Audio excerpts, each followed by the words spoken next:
Hello welcome to D3K's little chef channel.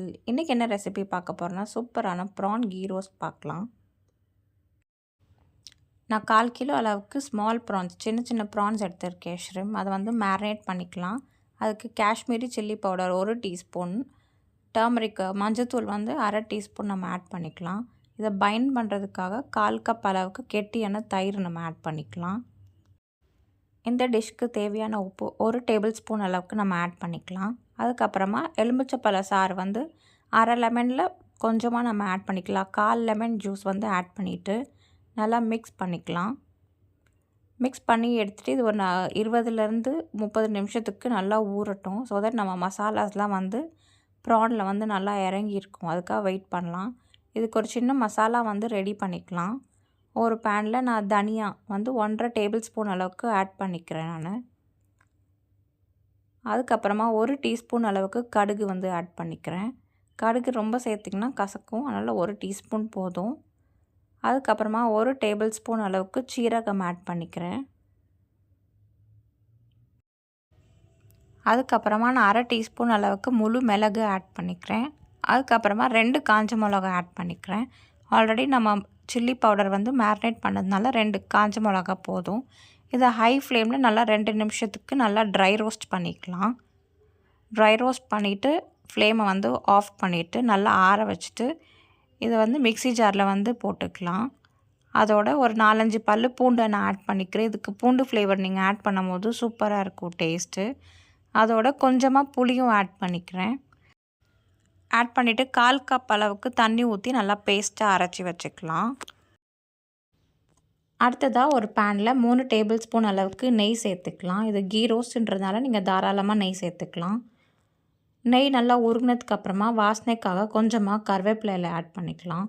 Add பண்ணி அது பொரிஞ்சதுக்கப்புறமா நம்ம ஆல்ரெடி மேரினேட் பண்ணி வச்சுருக்கோம் இல்லையா ப்ரான்ஸ், அதையும் நம்ம ஆட் பண்ணிக்கலாம். ஆட் பண்ணி நல்லா ஹை ஃப்ளேமில் ஒரு 3 நிமிஷத்துக்கு வந்து நம்ம நல்லா குக் பண்ணி எடுத்துக்கலாம். இந்த ரெசிபிக்கு நம்ம வந்து தண்ணியே ஆட் பண்ண வேண்டாம். நம்ம ஆல்ரெடி தயிர் ஆட் பண்ணதுனால நம்ம சாட்டே பண்ணும்போது அந்த ஷ்ரிம்மில் ப்ரானில் இருக்க தண்ணி அதுவே விடும். நம்ம அதிலே நம்ம குக் பண்ணி எடுத்துக்கலாம். இப்போ பார்த்திங்கனாலே தெரியும் நம்ம தண்ணி எதுவுமே ஆட் பண்ணல. அதில் இருக்க தண்ணியே நமக்கு போதுமானது. நல்லா குக் பண்ணிக்கலாம். இன் பிட்வீன் நல்லா சாட்டே பண்ணிக்கலாம், இல்லாட்டி அடி பிடிச்சிடும். இந்த ஸ்டேஜில் ஒரு 3 மினிட்ஸ்க்கு அப்புறமா நம்ம ஆல்ரெடி அரைச்சி வச்சுருக்க மசாலா இருக்குது இல்லையா, அதையும் ஆட் பண்ணிவிட்டு நல்லா அந்த தண்ணியும் மசாலா ஒன்று சேர குக் பண்ணி எடுத்துக்கலாம். இந்த ஸ்டேஜில் நம்ம கொஞ்சமாக கொத்தமல்லி இலை ஆட் பண்ணிக்கலாம். ஸோ தட் குக் பண்ணும்போது அந்த கொத்தமல்லியோட ஃப்ளேவரும் நமக்கு வந்து மசாலாவில் இறங்கி டேஸ்ட்டு சூப்பராக இருக்கும். இப்போ பார்த்திங்கன்னா நமக்கு ஆல்மோஸ்ட் குக் ஆகிடுச்சு. இன்னும் ஒரு 4 மினிட்ஸ் வரைக்கும் நம்ம குக் பண்ணி எடுத்துக்கலாம். நம்ம போடும்போது ப்ரான்ஸ் எல்லாமே நீளமாக இருந்துச்சு. ஒன்ஸ் குக் ஆகிடுச்சுன்னா அதோட ஷேப்ஸ் வந்து இந்த மாதிரி ஆகிடும். ஸோ மீடியம் ஃப்ளேமில் ஒரு 4 மினிட்ஸ் வரைக்கும் நல்லா குக் பண்ணி எடுத்துக்கலாம். நல்லா அந்த மசாலா எல்லாமே ஒன்று சேர்கிற வரைக்கும். 4 மினிட்ஸ் கழித்து நம்ம போட்ட மசாலாஸ் அண்ட் தயிர் எல்லாமே ஒன்று சேர்ந்து நல்லா திக் ஆகிடுச்சு. நமக்கு வந்து ப்ரான்ஸ் எல்லாமே குக் ஆகிடுச்சு. இந்த ஸ்டேஜில் நீங்கள் சால்ட் வந்து செக் பண்ணிக்கோங்க. சப்போஸ் உங்களுக்கு கூட வேணும் அப்படின்னா நீங்கள் இந்த டைமில் வந்து சீசனிங் பண்ணிக்கோங்க, சால்ட் அண்ட் ஸ்பைசஸ் எல்லாத்தையும். ஃபைனலாக இறக்கிறதுக்கு முன்னாடி 1 டீஸ்பூன் அளவுக்கு நெய் ஆட் பண்ணிக்கோங்க. ஆட் பண்ணிவிட்டு கொஞ்சமாக கருவேப்பிலை வாசனைக்காக அண்ட் கொஞ்சமாக கொத்தமல்லி வந்து ஆட் பண்ணி நல்லா மிக்ஸ் பண்ணி எடுத்துகிட்டு நீங்கள் ஃப்ளேமை வந்து ஆஃப் பண்ணிடலாம்.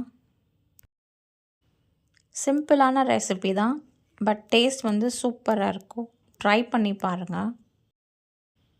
இந்த ப்ரான் கீ ரோஸ்ட்டை வந்து நீங்கள் ஒரு ஸ்டார்டராகவும் சாப்பிடலாம், இல்லாட்டி சைட் டிஷ்ஷாகவும் சாப்பிட்லாம். ரச சாதம், சாம்பார் சாதத்துக்கெலாம் சூப்பராக இருக்கும். ஆர் நான், சப்பாத்தி, ரோட்டிக்குமே இது செமையாக இருக்கும். அவ்வளோதாங்க, அட்டகாசமான ப்ரான் கீ ரோஸ்ட் ரெஸ்டாரண்ட் ஸ்டைலில் ரெடி. இந்த வீடியோ உங்களுக்கு பிடிச்சிருந்துச்சின்னா லைக் பண்ணுங்கள், ஷேர் பண்ணுங்கள், சப்ஸ்கிரைப் பண்ணுங்கள் அண்ட் கண்டிப்பாக ட்ரை பண்ணிவிட்டு கமெண்ட்டில் சொல்லுங்கள். இன்னொரு வீடியோவில் உங்களை பார்க்குறேன். Thank you, bye, have a good day.